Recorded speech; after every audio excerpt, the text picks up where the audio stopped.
Bab 1291. Tentu saja, David tahu bahwa Mo dan yang lainnya ingin melarikan diri dari Bima Sakti.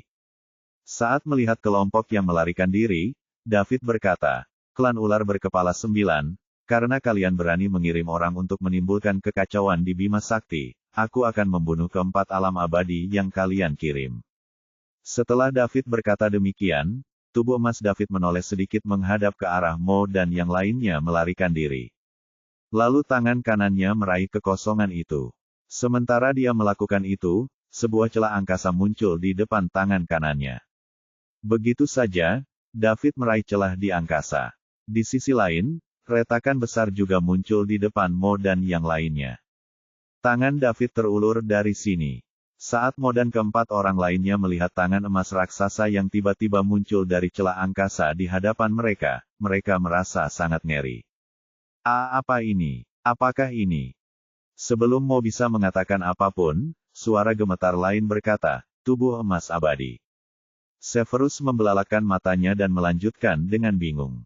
Sebelum mereka bisa bereaksi, tangan emas David meraih mereka berlima dan menarik mereka semua ke dalam celah angkasa. Kemudian, celah ruang itu tertutup seolah-olah tidak terjadi apa-apa. Di atas planet Royal, tubuh emas David menarik tangannya kembali dari celah angkasa. Dia memiliki Mo dan 4 ular berkepala 9 dari alam abadi di tangannya.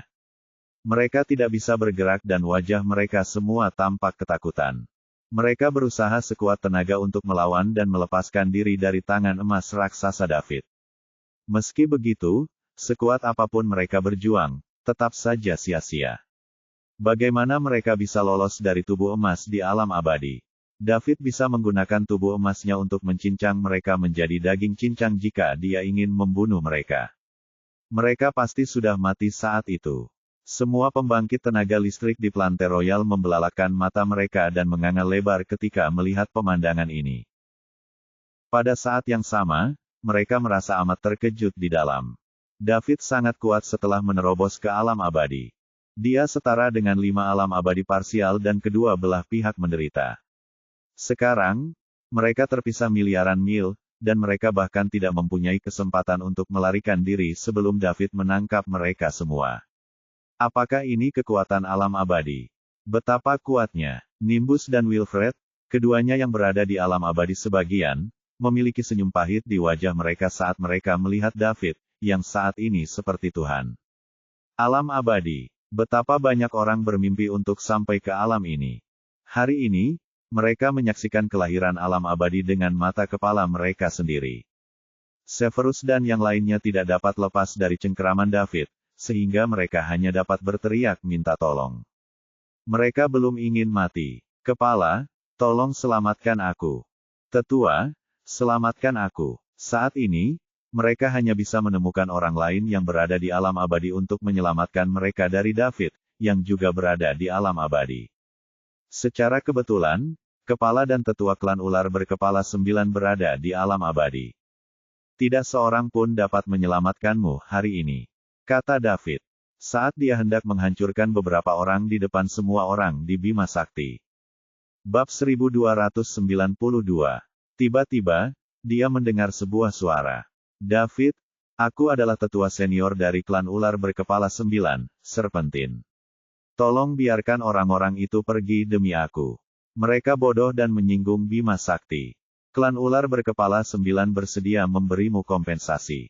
David melihat ke arah suara itu dan melihat monster yang juga menggunakan tubuh emas melalui kekosongan yang tak terbatas. Monster itu memiliki 9 kepala seperti ular. Namun, yang berbeda adalah adanya 2 tanduk kecil pada masing-masing kepala. Ini adalah pusat kekuatan alam abadi dari klan ular berkepala 9. "Tetua senior, selamatkan kami. Kami belum ingin mati." Severus berteriak. Sekalipun klan ular berkepala 9 termasuk dalam 10 besar di galaksi binatang, jika 4 orang di alam abadi sebagian mati di saat yang sama, itu akan menjadi kerugian besar sekalipun tidak menyebabkan banyak kerusakan langsung. Mereka berada di sebagian alam abadi dan mereka merupakan tulang punggung klan ular berkepala 9. Keempatnya bukanlah karakter yang tidak relevan. Selain itu, mereka juga memiliki musuh di galaksi binatang. David menatap Serpentin dan mencibir, klan ular berkepala 9 hanyalah segerombolan anjing kampung. Kalian sudah lama ingin membesarkan manusia di Bima Sakti sebagai makanan. Apa kalian pikir kami akan menerima kompensasi kalian? Sungguh tidak masuk akal. David, yang kuat akan selalu lebih unggul dari yang lemah. Aturan ini selalu ada, yang lemah harus siap ditindas. Semua orang tahu aturan ini, tetapi karena alam abadi sepertimu telah muncul di Bima Sakti sekarang, kita bisa hidup bersama dengan damai. Namun, tolong biarkan mereka dari klan ular berkepala 9 pergi sebelum itu. Jika tidak, semua orang akan menderita, kata Serpentin. Baiklah, aku tidak mau membuang-buang napasku dengan orang tua sepertimu. Aku tidak akan membiarkan bajingan-bajingan ini pergi, jadi jangan pernah berpikir tentang itu. Jika aku melakukannya, bagaimana aku akan menghadapi manusia-manusia di Bima Sakti yang mati sebagai makanan mereka? David, tolong pikir 2 kali. Aku akan meniduri ibumu 2 kali. David tidak dapat menahan diri untuk tidak mengumpat. Setelah berkata demikian, dia mengerahkan sebagian tenaganya dan menghancurkan kelima alam abadi yang sebagian itu di tangannya. Selain Raja Mo dari Sangruil, sisanya adalah ular berkepala 9. Alasan David tidak dapat menahan diri untuk tidak mengumpat sekarang adalah karena tanpa sadar dia melihat keadaan tragis planet yang telah diambil alih oleh klan ular berkepala 9 ketika dia menangkap kelima orang itu. Itu benar-benar neraka. Manusia menjadi makanan dan berbaris untuk memberi makan binatang buas ini. Mereka baru saja menguasai planet itu selama beberapa hari, tetapi keadaannya telah berubah menjadi tragis. Jika Sangruil berhasil menguasai kekaisaran, apakah kekaisaran akan damai? Banyak planet akan menjadi seperti ini. David, kau memprovokasi klan ular berkepala 9 dengan melakukan ini. Apa kau pikir kau tak terkalahkan hanya karena kau berada di alam abadi? Apa kau pikir kau abadi? Tunggu saja, klanku tidak akan membiarkanmu. Serpentin meraung marah. Jelas, David telah membuatnya marah setelah tidak menghormatinya dan menghancurkan keempat ular berkepala 9 alam abadi yang sebagian. Karena aku berani melakukan ini, berarti aku tidak takut pada kalian, dasar anjing kampung. Tunjukkan padaku apa yang kalian punya, dan aku akan menghadang semuanya, balas David tanpa rasa takut. Bagus, bagus sekali, luar biasa, David, klanku akan mengingatmu. Kau akan segera menyesalinya. Setelah Serpentin berkata demikian, dia hendak menarik kembali tubuh emasnya. Severus dan yang lainnya sudah mati, jadi tidak ada gunanya melanjutkan pembicaraan. Kali ini, klan ular berkepala 9 benar-benar mempermalukan diri mereka sendiri. David telah berhasil mencapai alam abadi, jadi meskipun Serpentin datang dan melawan David, dia tidak akan bisa membunuhnya. Dia tidak akan bertindak kecuali Serpentin memiliki keyakinan untuk membunuh David dalam satu gerakan. Jika tidak, tidak akan ada seorang pun di kerajaannya yang mau secara sukarela menjadi musuh bebuyutan dengan tokoh lain di alam abadi. Biayanya terlalu besar. Mengenai apa yang dikatakan Serpentin tentang membuat David menyesali ini, dia hanya mencoba melindungi reputasinya. Tentu saja, jika dia memiliki kesempatan untuk membunuh David, klan ular berkepala 9 tidak akan ragu untuk melakukannya. Serpentin ingin pergi setelah menarik tubuh emasnya. Namun, David tidak mengizinkan hal tersebut. Dia baru saja melangkah ke alam abadi dan belum menunjukkan kekuatannya. Saat Serpentin memperkenalkan dirinya kepada David, dia harus mencobanya, apapun yang terjadi. Lebih jauh lagi, David ingin melihat apa yang membedakan dirinya dengan tokoh alam abadi lainnya. Jika ia melewatkan kesempatan ini, akan sulit baginya menemukan lawan lain yang levelnya sama. David melambaikan tangannya dan pedang pemecah kejahatan di halaman istana kerajaan terbang ke tangannya. Saat David memegang pedang pemecah kejahatan, pedang raksasa berwarna merah panjang juga muncul di tangan tubuh emasnya. Dia juga dapat memproyeksikan pedang pemecah kejahatan seperti bagaimana dia memproyeksikan tubuh emasnya. Senjata ampuh memang sangat kuat. Teknik pedang parang jahat. David berteriak dalam hatinya. Kemudian, dia mengayunkan pedangnya, dan tubuh emasnya juga mengayunkan pedangnya. Cahaya pedang aret membelah langit dalam sekejap mata dan melaju menuju bis galaksi. Pedang lampu merah itu sangat cepat. Udara di sekitar strip tidak dapat menahan tekanan cahaya dan mulai runtuh. Retakan luar angkasa yang tak terhitung jumlahnya mengelilingi cahaya pedang merah, melindunginya sampai ke bis galaksi.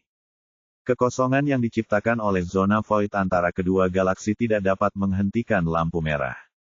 Ini adalah serangan terkuat David. Itu langsung melampaui batasan ruang. Tetua senior dari ular berkepala 9, Serpentin, tidak mengharapkan hal ini. David hanya berjarak satu galaksi dan dia berani menyerangku. Apalagi energi dalam serangannya membuat Serpentin merinding. Bukankah David baru saja melangkah ke alam abadi? Bagaimana dia bisa menghasilkan serangan sekuat itu? Dia gila, raksasa. Dia sama sekali tidak bermain sesuai aturan. Bagaimana pembangkit listrik alam abadi bisa menyerang sesuka hati? Setiap serangan dari mereka akan sangat mengejutkan.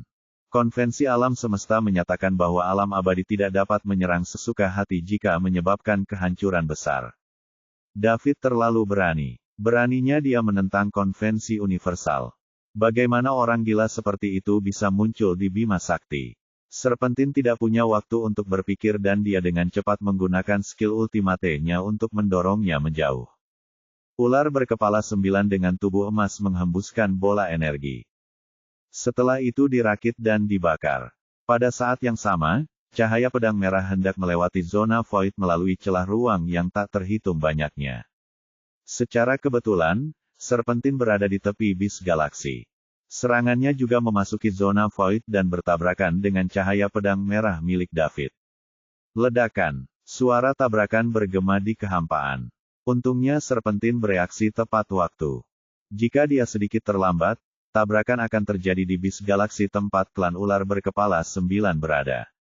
Pada saat itu, akan terjadi kerusakan yang besar. Segera setelah itu, Serpentin meraung kesal. David, kamu maniak. Apakah kamu mencoba memulai pertempuran antara klan ular berkepala 9 dan Bima Sakti? David melihat dari planet royal dan dia dapat melihat salah satu dari 9 kepala tubuh emas Serpentin telah terpenggal. Ia mampu menghentikan serangan Serpentin dan memotong salah satu kepalanya dari jarak yang sangat jauh. Sepertinya efek serangan ini cukup bagus. Senjata ampuh seperti pedang pembelah kejahatan selain teknik pedang pembelah kejahatan yang sangat kuat. Klan ular berkepala 9, ini hukuman kecil untukmu. Kalau kamu berani menyerang Bima Sakti lagi, jangan salahkan aku kalau aku ke sana dan bertarung sampai mati bersamamu, jawab David lantang. David, karena kamu sudah menyerang, aku yakin kamu sudah selesai melampiaskannya. Ini seharusnya menjadi akhir dari masalah ini. Klan ular berkepala 9 tidak akan menyelidiki hal ini lagi. Sebagai imbalannya, kamu akan berhenti mengganggu kami. Bagaimana menurutmu? Kali ini, orang yang berbicara bukanlah Serpentin, tetua senior dari klan ular berkepala 9. Sebaliknya, itu adalah Lucius, kepala klan ular berkepala 9. Bab 1294. Setelah Lucius mengatakan itu, sebuah suara kasar terdengar. Hahaha, Lucius, kalian cacing berkepala 9 juga mengalami kekalahan. David, jangan takut dengan cacing-cacing itu. Kami, kera raksasa Titan, mendukungmu. Aku tidak menyangka kamu akan sekuat itu setelah kamu baru saja masuk alam abadi. Anda bahkan dapat memenggal salah satu kepala tubuh emas Serpentin dari jarak yang sangat jauh. Orang yang berbicara adalah kepala klan Titan AP, Tarzan. Kera raksasa Titan dan ular berkepala 9 adalah musuh bebuyutan. Kedua ras tersebut memiliki kekuatan yang hampir seimbang sehingga akan selalu mengalami konflik berskala kecil. Tarzan, apakah kamu mempunyai keinginan mati? Apakah kamu ingin bertarung? Lucius bertanya dengan suara yang dalam. Ayo pergi. Menurutmu apa yang ditakuti Titan kera raksasa padamu, cacing berkepala 9? Tarzan berkata tanpa rasa takut. Kedua kepala itu mulai berdebat. Namun, mereka tidak pernah berbuat apa-apa dan hanya saling berdebat. Perang antara dua alam abadi akan menimbulkan konsekuensi yang tidak terbayangkan. Bahkan jika mereka menginginkannya, ras lain di bis galaksi akan menghentikan mereka. Mata David menyipit. Dua alam abadi lagi. Tak hanya mereka, David juga merasakan banyak energi dari pembangkit listrik alam abadi di sekitar Bima Sakti.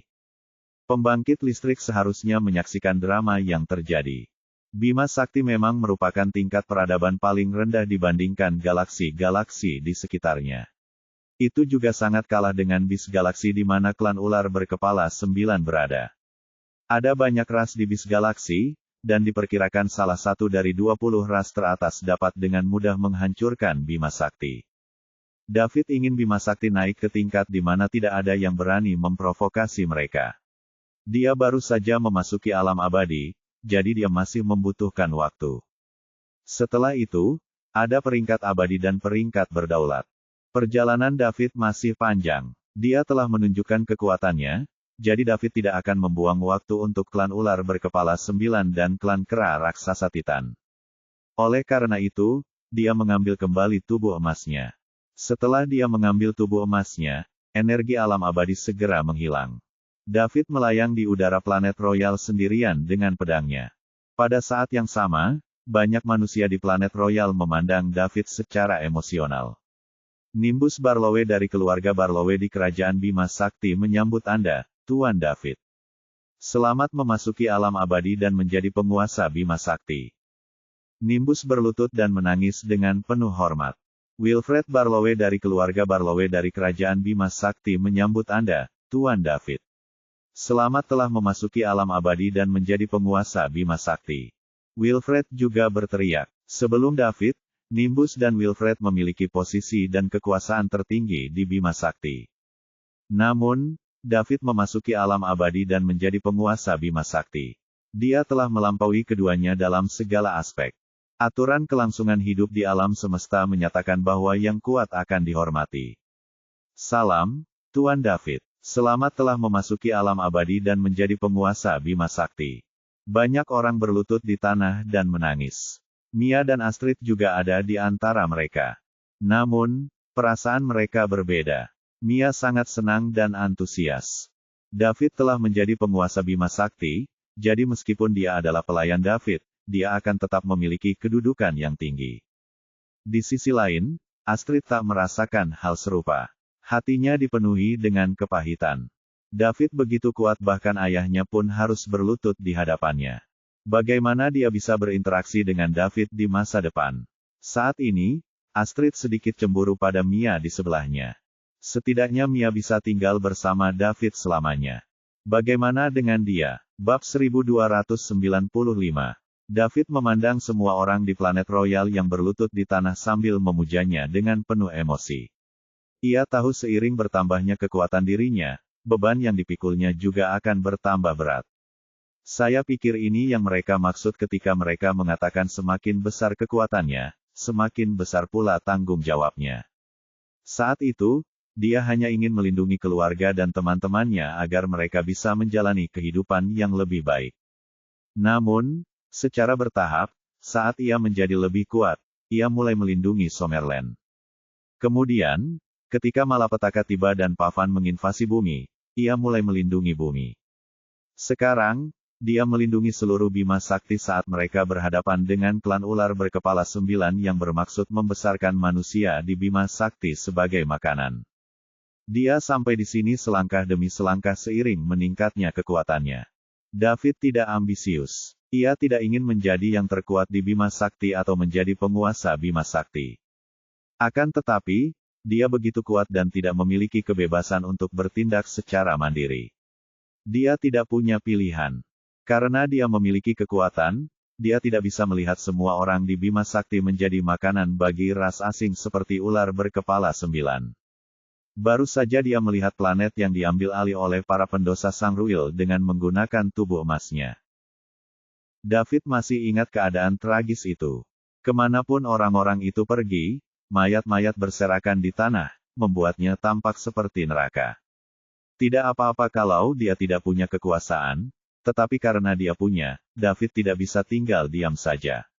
Dia ingin mengusir ras asing itu dan menjauhkan mereka. Dia tidak bisa membiarkan mereka datang ke Bima Sakti untuk mendatangkan kekacauan bagi umat manusia. Para pendosa Sangruil merupakan ras asing bagi David karena mereka menyerahkan identitas mereka sebagai manusia dan menyatu dengan gen ular berkepala 9 untuk memperoleh lebih banyak kekuatan. Saat dia melihat begitu banyak orang berlutut dan menyembahnya, David merasa tidaklah pantas jika dia tidak mengatakan sesuatu. Oleh karena itu, katanya, sekalipun aku adalah penguasa Bima Sakti, aku akan tetap membiarkan kekaisaran mengurus semua urusan di sekitar Bima Sakti. Aku tidak akan berpartisipasi, tetapi aku akan membantu kalian semua dalam hal-hal di luar Bima Sakti. Aku tidak akan membiarkan ras asing manapun menyerang Bima Sakti. Terima kasih telah melindungi Bima Sakti, Guru David. Nimbus adalah orang pertama yang berkata dengan hormat. Kemudian, orang-orang lain di Bima Sakti juga berteriak, terima kasih telah melindungi Bima Sakti, Guru David. Anda terlalu baik. Saya juga anggota Bima Sakti, jadi tentu saja saya tidak bisa berdiam diri dan melihat ras asing menyerbu tanah air saya dan menghancurkannya. Bima Sakti adalah rumah kita, jadi kita semua harus bekerja keras untuk mengembangkannya. Setelah David mengatakannya, nadanya berubah, dan berseru dengan serius, Nimbus. Aku di sini. Nimbus yang sedang lemas di tanah segera menjawab. Dia tidak tahu mengapa David menemukannya. Akan tetapi, David tidak lagi seperti dulu. Orang pertama yang sampai di alam abadi adalah penguasa Bima Sakti. Itu tertulis dalam sejarah keluarga Barlowe. Sekalipun Nimbus adalah kaisar kekaisaran Bima Sakti, penguasa Bima Sakti akan menjadi penguasa sejati Bima Sakti. Sekalipun dia seorang kaisar, dia tetap harus mendengarkan penguasa Bima Sakti. Sejujurnya, Nimbus merasa canggung di tanah saat ini. Putrinya menyukai David, jadi David mungkin akan menjadi menantunya di masa depan. Bagaimana mungkin seorang ayah mertua bisa berhadapan dengan laki-lakinya? Sama seperti Nimbus yang tidak akan meminta ibu dan guru Gamora, Ophelia, untuk berbaring di hadapannya. Sebagai penguasa Bima Sakti, aku umumkan bahwa mulai hari ini, Sangruil bukan lagi anggota Bima Sakti. Sekarang, gunakan semua kekuatan untuk melampaui mereka. Jangan biarkan mereka bangkit lagi dan membawa kekacauan ke Bima Sakti. Saya mengerti, Tuan David, jawab Nimbus. Juga, mulai hari ini, semua penanaman budak secara rahasia akan dilarang di Bima Sakti. Aku bisa mengabaikan kejadian-kejadian yang terjadi di masa lalu, tetapi jika aku mengetahui tentang jejak-jejak budak baru, aku akan menghabisi semua keluarga siapapun yang terlibat. Aku tidak akan menganiaya siapapun. David mengatakan ini dengan serius yang membuat hati semua pasukan dipenuhi rasa takut. Bahkan jika penguasa melarang penanaman tanda budak, banyak pasukan masih akan mengirim seseorang untuk menemukan beberapa planet kehidupan asli yang tidak diketahui secara diam-diam dan kemudian menanam tanda budak. Ini adalah cara bagi suatu kekuatan untuk tumbuh dengan cepat. Nah, David melarang ini sebagai penguasa Bima Sakti. Oleh karena itu, kemungkinan besar tidak ada satupun pasukan yang akan melakukan hal ini lagi. Memusnahkan seluruh keluarga bukanlah hal yang mudah. Bab 1296. Terlebih lagi, dengan identitas dan kekuatan David, akan mudah baginya untuk memusnahkan kekuatan apapun di Bima Sakti. Ini termasuk kekaisaran Bima Sakti. Setelah memusnahkannya, akan mudah baginya untuk menumbuhkan kekuatan lain untuk mengambil alih kekaisaran. Apakah kamu mengerti? David menambahkan, memahami. Seluruh kekuatan Bima Sakti menanggapi dengan keras. Baiklah, Nimbus, aku serahkan urusan Bima Sakti padamu. Aku berangkat dulu. Mia, tunggu aku di planet Royal. Setelah David mengatakan itu, dia merobek celah ruang di depannya dan merangkak masuk, menghilang di depan semua orang. Ketika celah angkasa tertutup, semua pusat kekuatan di planet Royal menghela napas lega dan bangkit. Sangat menegangkan menghadapi seseorang di alam abadi, meskipun dia tidak bermaksud jahat.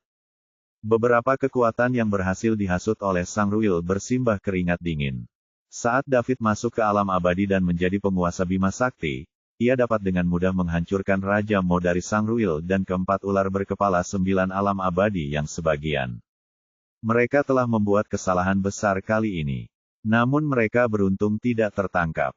Sekarang, Mereka hanya ingin kembali dengan cepat dan menghancurkan semua pasukan Sangruil Sinners untuk menyembunyikan rahasia ini selamanya. David terburu-buru pergi karena dia ingin kembali ke bumi.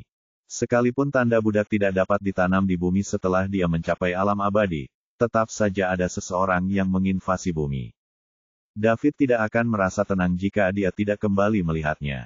Dibandingkan dengan melindungi Bima Sakti, David lebih menghargai bumi. Itulah rumahnya yang sebenarnya dan tempat terpenting baginya. Ketika David baru saja meninggalkan planet Royal dan menuju bumi, sebuah celah ruang angkasa besar muncul di luar Bima Sakti. Lalu, seekor kura-kura merangkak keluar dari celah angkasa. Kura-kura ini sama seperti kura-kura normal. Satu-satunya perbedaannya adalah ukurannya yang sangat besar. Seperti pulau yang bergerak. Sebuah bangunan megah dan megah terletak di punggung kura-kura. Jelas ada kehidupan cerdas di dalamnya, dan kura-kura hanyalah tumpangan untuk bepergian. Sungguh tak terbayangkan, seekor kura-kura yang digunakan sebagai tunggangan dapat menembus ruang angkasa dan menjelajah ke area lain di alam semesta. Orang harus tahu bahwa hanya orang-orang di alam abadi yang bisa melakukan ini. Apakah kura-kura besar ini juga? Tidak diketahui kehidupan cerdas macam apa yang mampu menaklukkan wahana mengerikan seperti itu. Setelah kura-kura meninggalkan celah angkasa, ia bergerak menuju galaksi Bima Sakti. Tampaknya lambat, tetapi sebenarnya bergerak sangat cepat. Akan tetapi, benda itu begitu besar sehingga pergerakannya tampak lambat. Setelah memasuki galaksi, kura-kura terus bergerak menuju Bima Sakti. Bab 1297. Di tepi Bima Sakti, bumi. Kembali saat David baru saja memasuki alam abadi. Namaku David Liddell dan aku telah mencapai alam abadi. Mulai sekarang, aku adalah penguasa Bima Sakti dan aku akan melindungi semua yang ada di dalam Bima Sakti. Aku tidak akan mengampuni siapapun yang datang ke sini tanpa diundang dan mengganggu hukum dan ketertiban Bima Sakti. Suara David melintasi jarak yang luas dan sampai ke telinga semua orang di bumi, termasuk Harlan dan orang-orangnya yang baru saja tiba di bumi. Apa? Seseorang memasuki alam abadi dan menjadi penguasa Bima Sakti. Bagaimana mungkin? Kata Floyd dengan kaget. Siapakah David Liddell? Bukankah seharusnya Kaisar Nimbus menjadi orang pertama di Bima Sakti yang memasuki alam abadi? Dari mana asal David? Mengapa kita tidak tahu tentang ini? Kapan pembangkit tenaga listrik seperti itu muncul di Bima Sakti? Di satu sisi, Harlan juga tidak percaya. Akan tetapi, hanya pembangkit tenaga listrik alam abadi sejati yang mampu membuat suaranya menjangkau jarak yang sangat jauh. Kaisar Nimbus bahkan tidak dapat melakukan ini. Alam abadi terlalu kuat. Harlan dan orang-orangnya menghabiskan 3 bulan di kapal bertanduk hitam sebelum mereka tiba di bumi. Namun, suara David dapat menjangkau jarak yang sangat jauh dalam sekejap. Pada saat ini, selain rasa iri dan kerinduan, Harlan juga merasakan urgensi. Dia harus menanam tanda perbudakannya di bumi dan menyerap bakat penduduk bumi untuk menjadi orang kuat yang dihormati semua orang. Tujuannya bukanlah Celestial Rank atau Infinity Rank. Dia ingin berada di alam abadi seperti David. Kata-katanya akan mampu menjangkau seluruh Bima Sakti. Seseorang akan tenggelam dalam perasaan berada di puncak Bima Sakti. Beritahu mereka untuk mempercepat langkah. Kita harus sampai ke bumi dan menanam tanda budak. Abaikan yang lainnya, perintah Harlan dengan keras. Ya, Guru. Lebih dari 10 kapal bertanduk hitam melaju ke daratan dengan kecepatan penuh. Penduduk bumi juga mendengar apa yang dikatakan Daud. Meskipun David baru meninggalkan bumi selama sekitar 1 tahun, ia meninggalkan kesan yang cukup mendalam bagi semua orang. Lebih jauh lagi, rekaman dirinya dalam pertempuran masih beredar di internet. Kau mendengarnya, itu suara Tuan David. Apakah dia menjadi penguasa Bima Sakti?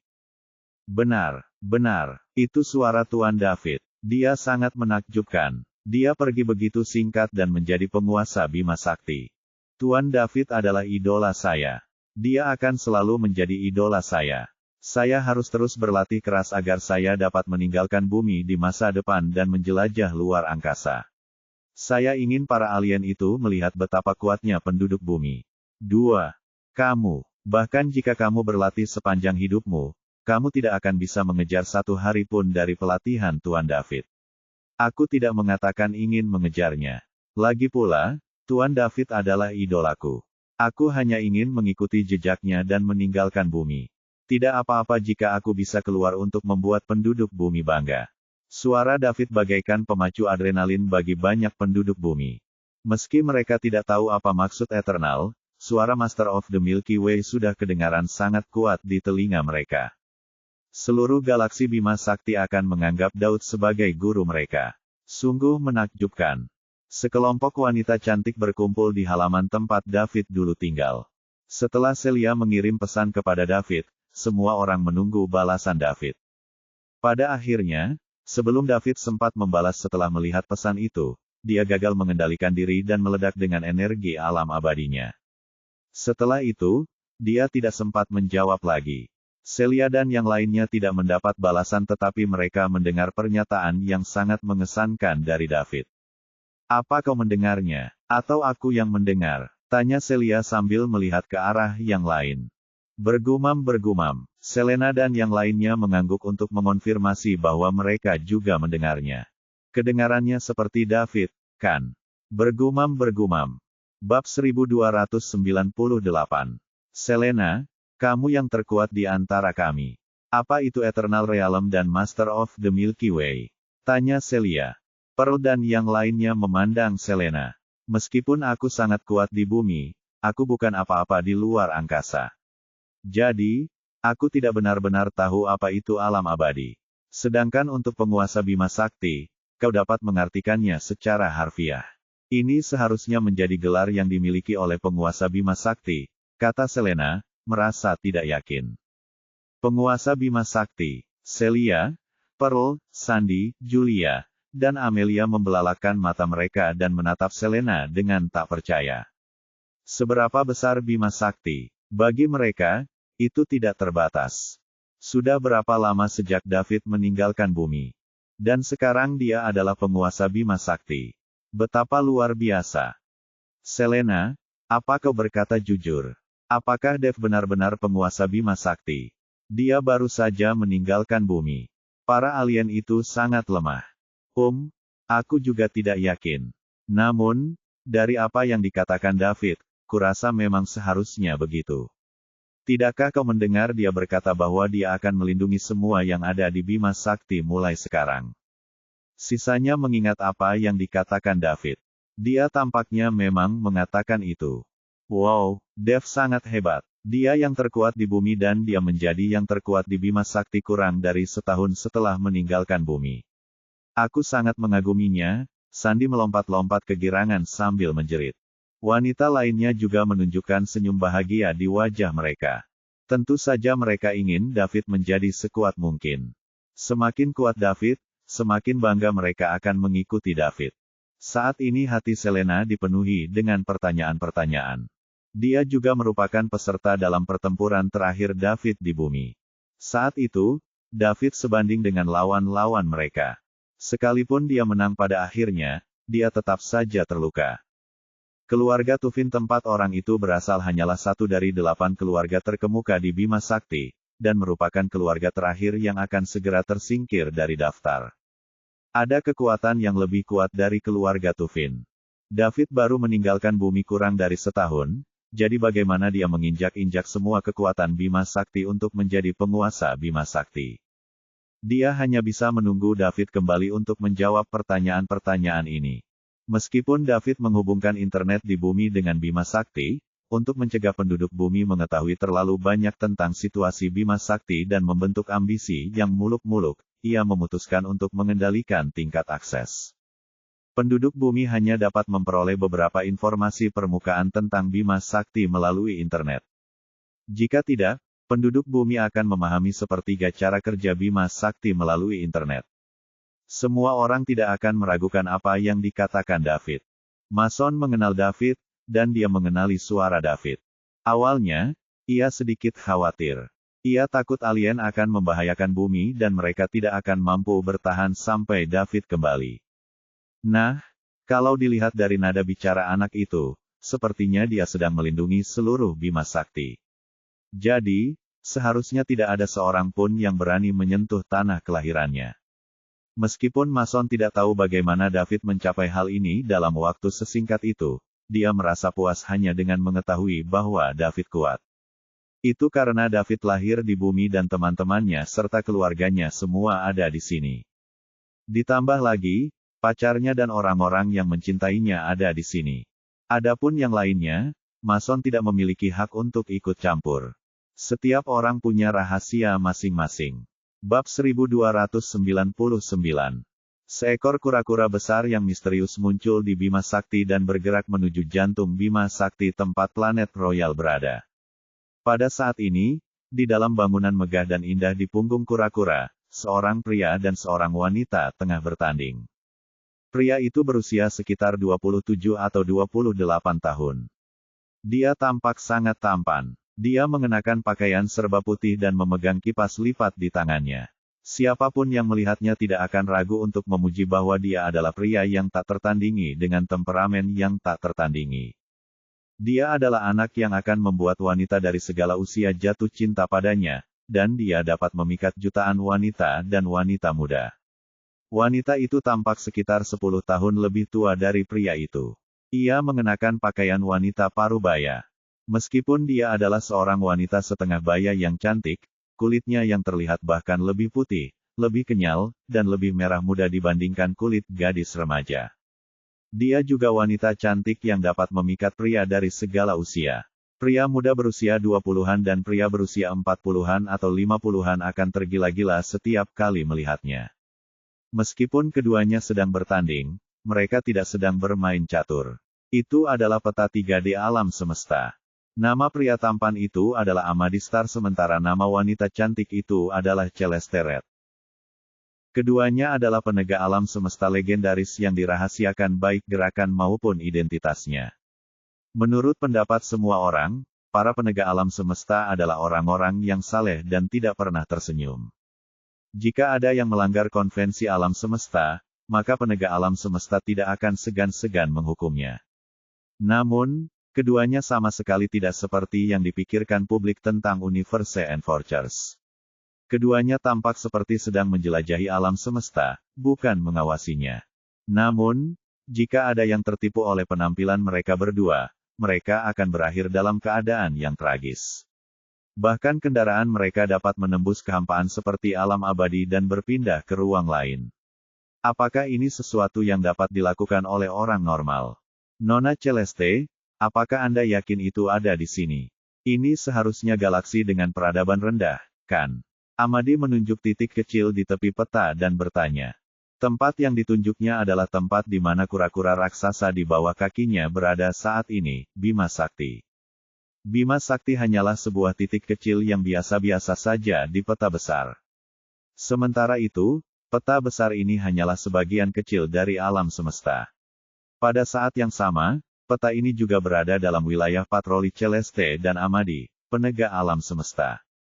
Aku yakin, menurut peta alam semesta, tempat ini disebut Bima Sakti. Bahkan jika itu adalah galaksi peradaban rendah yang biasa-biasa saja, seseorang di sini bisa memasuki alam abadi, jadi mulai sekarang, itu akan menjadi galaksi peradaban menengah, jawab Celeste. Suaranya begitu menawan, sehingga siapapun yang mendengarnya akan jatuh cinta padanya. Amadi mengangkat kepalanya untuk melihat wanita cantik di depannya. Bahkan dia tertarik pada suara Celeste. Hal ini karena fisik Celeste. Celeste adalah seorang wanita yang terlahir dengan pesona iblis. Aura yang terpancar dari tubuhnya akan sangat menarik bagi para pria di sekitarnya. Kalau saja dia lelaki biasa, dia pasti akan tertarik pada pandangan pertama. Mereka yang berkemauan keras hampir tidak dapat menahan diri dan mempertahankan keanggunan mereka, seperti Amadi. Sebaliknya mereka yang lebih lemah akan begitu tertarik padanya sehingga mereka rela menyerahkan jiwa mereka. Celeste adalah wanita hebat yang mampu membuat musuhnya kehilangan 80% kekuatan tempur mereka saat dia berdiri di hadapan mereka dalam pertempuran. Namun, wanita muda yang cantik sebelumnya kini telah menjadi wanita paruh baya yang cantik. Tetap saja, tidak ada pria yang dapat memikat hati Celeste setelah ribuan tahun. Banyak sekali orang jenius dan setan di alam semesta yang jatuh cinta padanya dan tertipu olehnya. Pada akhirnya, tak seorang pun dari mereka yang menjelek-jelekannya. Inilah kekuatan spesial Celeste. Nona Celeste, bahkan jika seseorang di Bima Sakti menjadi abadi, kita tidak perlu datang jauh-jauh ke sini, kan? Itu hanya seseorang di alam abadi, apa yang menarik tentang itu?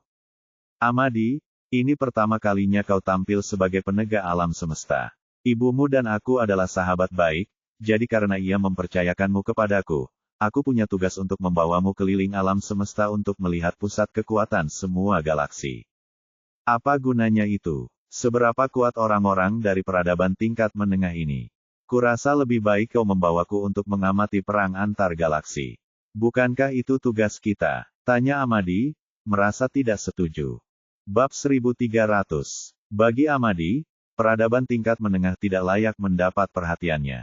Bahkan jika seseorang berada di alam abadi, mereka akan tetap berada di pangkat penguasa, yang merupakan pangkat terendah di alam tersebut. Itu bahkan bukan pangkat abadi, apalagi pangkat penguasa, yang merupakan puncak alam abadi. Amadi, kamu tidak boleh berpikir seperti itu. Bahkan jika kamu menikmati titik awal yang sangat tinggi yang tidak dapat dicapai kebanyakan orang dalam hidup mereka, kamu tidak boleh merasa bangga pada diri sendiri. Kita harus rendah hati agar dapat melangkah lebih jauh. Baiklah, Bu Celeste, Anda senior, jadi apapun yang Anda katakan, terserah Anda, kata Amadi tanpa daya. Ibunya memintanya untuk mendengarkan Celeste kali ini dia akan keluar. Dia tidak bisa bersikap keras kepala dan tidak bisa membuat keputusan sendiri. Jika tidak, dia tidak akan mempunyai kesempatan untuk keluar di masa mendatang. Oleh karena itu, Amadi hanya bisa mendengarkan aransemen Celeste. Dia akan pergi kemanapun Celeste ingin dia pergi. Oh kamu, Celeste tersenyum dan tidak melanjutkan pembicaraan. Tentu saja, dia tidak akan membuang-buang waktu pergi ke peradaban tingkat menengah dengan alam abadi, karena itu tidak akan sepadan. Kalau peradaban tingkat menengah memiliki alam abadi yang baru muncul, maka pendatang baru ini mungkin mendapatkannya dari tuannya. Sekalipun orang-orang ini berbakat, mereka tidak sepadan dengan waktunya. Namun, tidak diketahui kapan alam abadi muncul di peradaban tingkat rendah. Jika ada yang muncul, itu akan menjadi alam abadi pertama di seluruh peradaban. Seseorang yang menjadi Eternal Realm tanpa seorang master atau makhluk lain di Eternal Realm hanya bisa meraba-raba untuk mencapai tujuan ini. Orang seperti itu pasti diberkahi dengan bakat luar biasa. Oleh karena itu, mereka sepadan dengan waktu Celeste. Sulit bagi sesuatu seperti ini terjadi dalam jangkauan patroli seorang penegak alam semesta. Begitu ini terjadi, mereka akan pergi dan mencarinya sesegera mungkin. Jika mereka menemukan seseorang yang berpotensi, mereka akan mendapatkan orang yang berpotensi untuk bergabung dengan mereka. Para penegak alam semesta tidak hanya berasal dari satu kekuatan. Sebaliknya, mereka berasal dari banyak kekuatan besar. Selain itu, mereka akan bergantian bertugas. Sesekali, akan ada kelompok baru. Sementara mereka mengawasi daerah yang menjadi tanggung jawab mereka, mereka juga perlu menemukan seseorang yang diberkati dengan bakat luar biasa untuk bergabung dengan pasukan asal mereka. Ini dianggap salah satu keuntungan pekerjaan itu. Namun, mereka tidak akan tertarik pada orang biasa. Nona Celeste, saya akan pergi sekarang jika tidak ada yang lain. Silakan hubungi saya saat kami tiba. Amadi hendak mengucapkan selamat tinggal. Sebagai pria normal, dia tidak dapat menahan diri setelah terlalu lama bersama Celeste. Baiklah, jawab Celeste. Amadi bangkit dan pergi. Bangunan di punggung kura-kura itu besar sekali, dan Amadi kembali ke tempat tinggalnya. Seketika 4 orang pelayan cantik menghampirinya. Guru, Anda kembali. Tuan, apakah Anda lelah? Biarkan saya memijat bahu Anda. Amadi duduk di kursi empuk dan menikmati pelayanan dari 4 pembantu cantik.